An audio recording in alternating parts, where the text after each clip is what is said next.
Salve, salve galera! Bem-vindos ao nosso webinário sobre bioconstrução. Eu sou o Jorge Maron, para quem não me conhece, eu sou bioconstrutor, sou artesão e sou designer em sustentabilidade. Tenho um projeto chamado Ameríndia Design de Sustentabilidade. Para quem não conhece, a Ameríndia oferece diversos tipos de produtos e serviços na área de design sustentável, bioconstruções, bambu e cúpulas geodésicas. E nesse webinário especificamente a gente vai falar sobre um tema que particularmente eu gosto muito, que é bioconstrução. A gente vai tentar abarcar esse tema dentro suas principais temáticas, das suas principais características. Vou dar uma visão pessoal, algo que eu tenho colhido e juntado todas essas informações ao longo de 12 anos aproximadamente. E vou compartilhar com vocês um pouco do que eu aprendi, um pouco da minha experiência e um pouco da minha visão sobre as bioconstruções, ok? Então vamos lá. Existem alguns conceitos, existem na verdade diversas visões e formas de se entender o que é uma bioconstrução. Na verdade a bioconstrução não tem uma raiz específica clara, assim, de onde que surgiu o termo, não tem correntes específicas de pensadores e de pessoas que publicaram livros, acadêmicos ou não. Então é um tema que tem diversas possibilidades e diversas percepções de acordo com as pessoas que as praticam ou as estudam, né? Então, para poder dar um conceito, digamos, geral, eu preferi procurar na Wikipédia. Eu vou falar um pouco o que a Wikipédia fala, que eu acho uma ótima síntese do que é a bioconstrução, que ela fala assim: bioconstrução é o termo utilizado para se referir a construções onde a preocupação ecológica está presente desde a sua concepção até a sua ocupação. E depois ele fala o seguinte: as bioconstruções valem-se de materiais que não agridam o ambiente do entorno, pelo contrário, se possível, reciclam materiais locais, aproveitando resíduos e minimizando o uso de matéria-prima do ambiente. Todo projeto foca no máximo aproveitamento dos recursos disponíveis com o mínimo de impacto. Eu acho uma síntese muito boa que foi feita pela Wikipédia. Na verdade, a Wikipédia é uma enciclopédia colaborativa, então possivelmente várias pessoas colaboraram para que essa síntese fosse criada. Eu vou dar um pouco da minha visão também sobre as bioconstruções, que, digamos assim, complementa um pouco do que está descrito aqui nesse conceito. Uma coisa que é bastante interessante a gente se atentar, que existe um termo em arquitetura que se chama arquitetura vernacular. E há uma certa, digamos assim, um processo em que as pessoas às vezes entram em discordância se bioconstrução é arquitetura vernacular ou se bioconstrução é algo completamente diferente de arquitetura vernacular. Mas o que é arquitetura vernacular? Então vou, mais uma vez, buscar uns termos provenientes da Wikipédia para poder dizer o que é arquitetura vernacular. Basicamente, é um tipo de construção que foi aplicada e ainda é aplicada no mundo inteiro, onde não se utilizam materiais industriais, e sim materiais locais. Diversos tipos de cultura praticam a arquitetura vernacular. É um tipo de arquitetura nativa, é um tipo de arquitetura feita por determinados tipos de culturas ancestrais e que até hoje é presente no mundo em diversos locais, mas se contrapõe, digamos assim, à arquitetura praticada de forma industrial, da forma que é praticada hoje em dia. A Wikipédia, ela fala que a arquitetura vernacular, ou popular, ou tradicional, é todo tipo de arquitetura em que se emprega materiais e recursos do próprio ambiente em que a edificação é construída. Desse modo, ela apresenta caráter local ou regional. E por que eu estou colocando essa questão de se bioconstrução é arquitetura vernacular? Porque, digamos que elas têm fundamentos em comum. A arquitetura vernacular, ela tem uma base histórica no mundo inteiro, na verdade, sempre foi praticada em todos os lugares do mundo, até antes desses locais começarem a entrar num processo de globalização e de industrialização. A gente vai complementar esse tema com diversas considerações que eu vou fazer aqui, para vocês entenderem onde que eu quero chegar. Vou voltar nessa imagem aqui para vocês entenderem.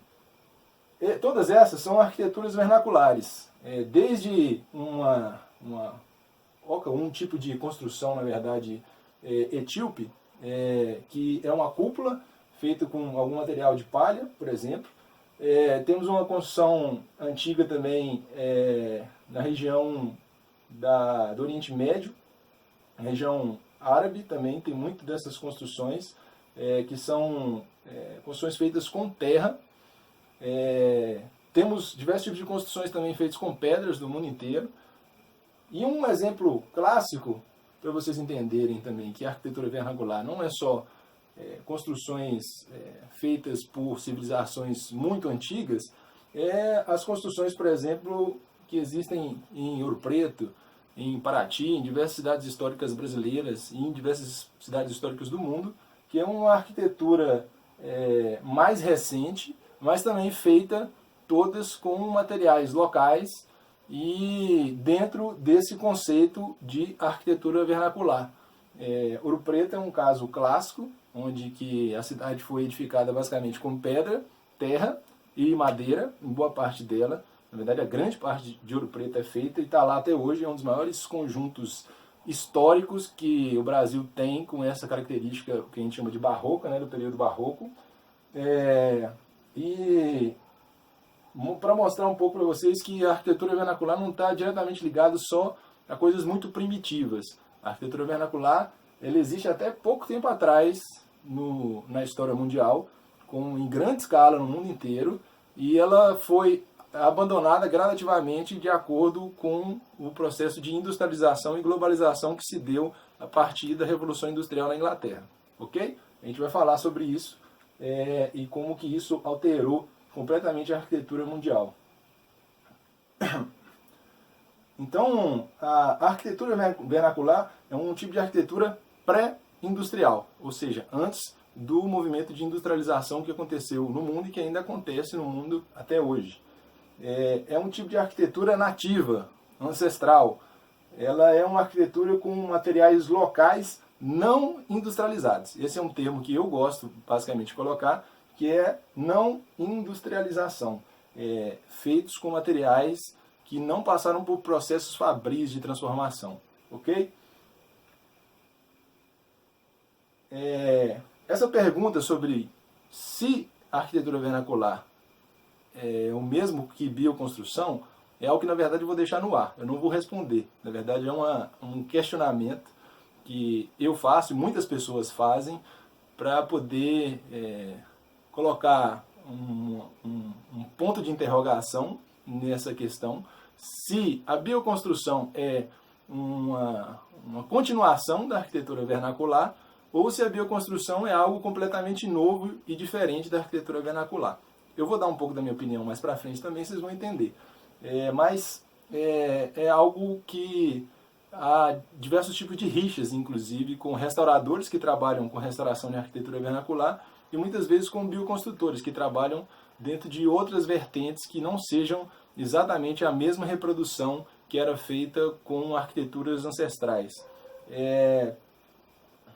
Existe também, além de um conceito de bioconstrução e arquitetura vernacular, um outro conceito que muitas vezes as pessoas se confundem também, que é o conceito de construções verdes, ou green constructions, ou green building. Esse termo especificamente, construção verde, ele pode parecer que tem tudo a ver com arquitetura vernacular ou com bioconstrução, mas na verdade ele é algo completamente diferente. Ele parte de outras premissas e de outras propostas de construção. Basicamente, ele trabalha com o conceito de sustentabilidade aplicada em centros urbanos, basicamente. Ele trabalha com uma diversidade de selos de sustentabilidade que muitas vezes são aplicados em algumas construções, mas que, no modo geral, eles não modificam as estruturas gerais das construções em termos do que eu particularmente considero passos importantes para serem feitos na transformação da arquitetura moderna em uma arquitetura ecológica. Para mim, na verdade, é uma maquiagem, na verdade, porque ela não vai na raiz das transformações dos materiais e da estética e das propostas de transformação desses locais em locais mais sustentáveis. Basicamente trabalha com processos muito industrializados, muito elitizados, muito caros, e serve simplesmente para poder criar uma maquiagem de que é possível adquirir produtos sustentáveis na cidade, provenientes de diversos tipos de indústrias, com diversos tipos de características que aparentemente parecem ser muito legais, muito bonitas, mas na verdade, no fundo, se você for analisar todo o processo, toda a cadeia produtiva, todo o processo de fabricação e de desenvolvimento desses produtos e, por fim, de descarte desses produtos, vocês vão ver que existe, na verdade, uma grande mentira a respeito desses produtos, que eles, na verdade, não são tão sustentáveis quanto parece.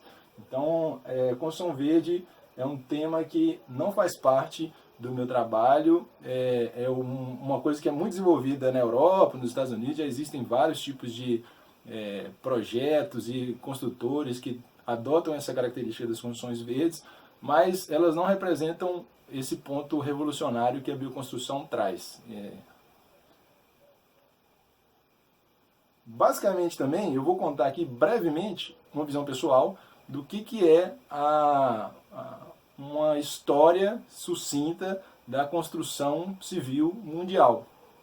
Isso é uma tarefa árdua, na verdade daria para poder fazer muitas e muitas aulas a respeito disso, mas aqui eu vou tentar pegar alguns pontos principais e passar para que vocês entendam onde que eu quero chegar. Basicamente existem alguns marcos da história da humanidade que fizeram com que se alterasse o modo em que o ser humano habitasse.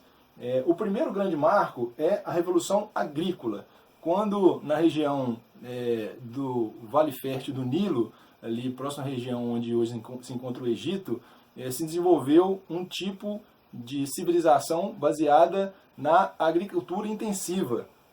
Até esse momento, eram poucos os povos que trabalhavam com agricultura, somente em pequena escala. Muitos povos no mundo eram nômades ou viviam em pequenas tribos, pequenos povoados, e de repente essa civilização se tornou um grande marco, onde começou a se expandir um estilo de vida, não só ali no Nilo, mas em diversos locais próximo ali, em que começou a se praticar uma agricultura extensiva e, por consequência, uma vida sedentária que veio a formar também uma série de estruturas sociais, políticas, econômicas e todo um desenvolvimento da forma como o ser humano se relaciona com si mesmo, com os seus entes presentes ali na sua civilização, e também como ele se relaciona com as suas habitações. A partir da Revolução Agrícola, o ser humano começa a desenvolver o que a gente chama hoje em dia de civilização, que também está pautado no desenvolvimento de cidades, vilarejos, povoados e impérios que vieram a desembocar numa série de acontecimentos históricos que veio desembocar inclusive no mundo moderno. Dentro desse desenvolvimento da Revolução Agrícola, aconteceu uma série de outras revoluções posteriores à Revolução Agrícola que vieram a culminar com o desenvolvimento e as transformações das habitações. Uma grande revolução que aconteceu foi a Revolução Industrial. A Revolução Industrial começou na Inglaterra, no século XIX, e representou uma transformação mais intensa ainda da forma como a gente produz as nossas casas ou as nossas habitações, que é o tema aqui que a gente está lidando. Por quê? Primeiro que a Revolução Industrial passou a trabalhar com processos fabris, ou seja, processos de industrialização de diversos tipos de produtos, transformações intensivas através da utilização de máquinas, através da utilização de mão de obra intensa, assalariada, ou muitas vezes escrava e semi-escrava, e isso veio a transformar toda a forma em que nós concebemos a nossa forma de habitar e a forma de utilizar materiais construtivos. A Revolução Industrial é uma longa história também, eu não vou entrar nela nos pormenores, mas a partir da Revolução Industrial surge toda uma filosofia, conceitos e estilos de vida que vieram a transformar drasticamente a forma de habitação do ser humano, que por fim se alastrou pelo mundo inteiro e hoje em dia está presente praticamente na grande maioria das civilizações, né?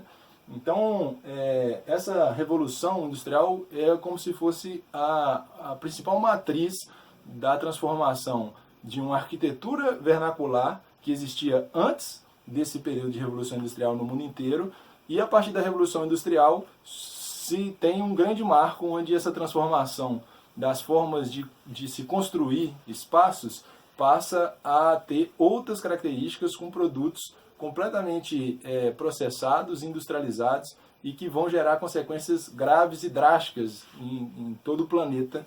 E por fim, a Revolução Industrial gerou, por consequência, uma série de outras micro-revoluções ou macro-revoluções. Uma delas é que, em conjunto com a Revolução Industrial, surge as formas de se transportar a longa distância. Primeiro com a locomotiva, que é o trem a vapor, que permitia deslocar grandes quantidades de matérias-primas de locais muito distantes para perto das fábricas. Isso representou uma facilidade muito grande de poder se realizar esses processos de transformação desses materiais, já que essas formas de transporte fizeram com que se otimizasse o tempo e os gastos e a energia necessária para poder se deslocar esses materiais. Existiu também, posteriormente, uma série de revoluções, principalmente na área de energia, quando surgem diversas formas em que é possível transmitir energia elétrica através de diversos processos também industriais, em que se conseguiu fazer com que essa energia que ficou disponível se tornasse um dos motores também que veio a culminar também de uma série de transformações nas nossas formas de habitar, e principalmente também no desenvolvimento ainda maior dos processos fabris de transformação dos materiais. E aí surgem basicamente, dentro dessa linha histórica, dois elementos que são fundamentais para a gente poder entender a nossa arquitetura moderna. Um deles é a indústria do cimento e o outro a indústria do petróleo. O cimento é algo relativamente recente em termos industriais, mas já é algo que já era utilizado desde a Grécia, através de cinzas vulcânicas, que existia um material muito parecido com o cimento e foi utilizado muito na Grécia em diversos tipos de construções. Posteriormente foi desenvolvido algo parecido em termos de industrialização desse material, e que veio a culminar numa transformação gigantesca na forma de construção mundial. Foi quando se abandonou diversos tipos de matérias-primas naturais, locais, para poder se substituir por essa matéria-prima que representou diversos tipos de facilidades no processo construtivo, em termos de tempo, em termos de rapidez no processo construtivo, em termos de padronização, em termos de facilidade de aquisição desse material, e uma série de coisas que veio a culminar a progressiva substituição de materiais naturais por cimento, que é uma das principais matérias-primas da construção mundial, né? E junto com esses movimentos de transformação do cimento, surge também um outro elemento, que é o petróleo. Quando o petróleo também, como cimento, já era utilizado há muito tempo por diversos tipos de civilizações que tinham esse tipo de matéria-prima para pequenas utilidades, desde processos de impermeabilização, processos de utilização, às vezes, de artefatos de guerra, por exemplo, ou às vezes até de iluminação. O petróleo já era uma matéria-prima muito utilizada há bastante tempo, mas em micro escala. E nos Estados Unidos começam a utilizá-lo a partir do século XIX também, uma série de tecnologias de refinamento e utilização de diversos subprodutos do petróleo, que veio também a gerar uma grande transformação na indústria da construção civil. Hoje em dia a gente pode analisar que grande parte ou absoluta maioria dos materiais que a gente tem na construção civil são direta ou indiretamente provenientes da indústria do petróleo, assim como da indústria do cimento. Então, a gente tem esses dois materiais, o cimento e o petróleo, como dois elementos que transformaram completamente a forma em que a gente habita no mundo, e por consequência são todos ligados e conectados, né, através desses diversos tipos de macro-revoluções e outras micro-revoluções que aconteceram também nesses meio tempo.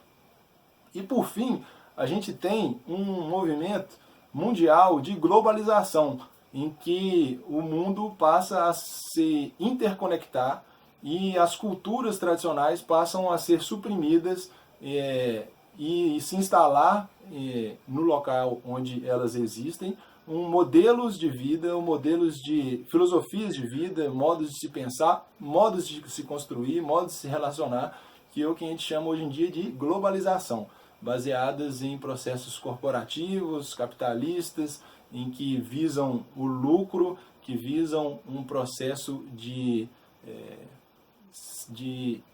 dominação de diversos tipos de cultura através de diversos tipos de processos, digamos que vieram a transformar completamente não só o modo de habitarmos, mas também todo o conjunto cultural da humanidade, de forma a padronizá-lo, visando simplesmente que esses produtos industriais tivessem mercado e pudessem entrar dentro desses países, dessas localidades, visando simplesmente o lucro de algumas poucas pessoas, algumas poucas corporações, e por fim resultando numa tragédia gigantesca, que é o que a gente vê hoje em dia no mundo, né?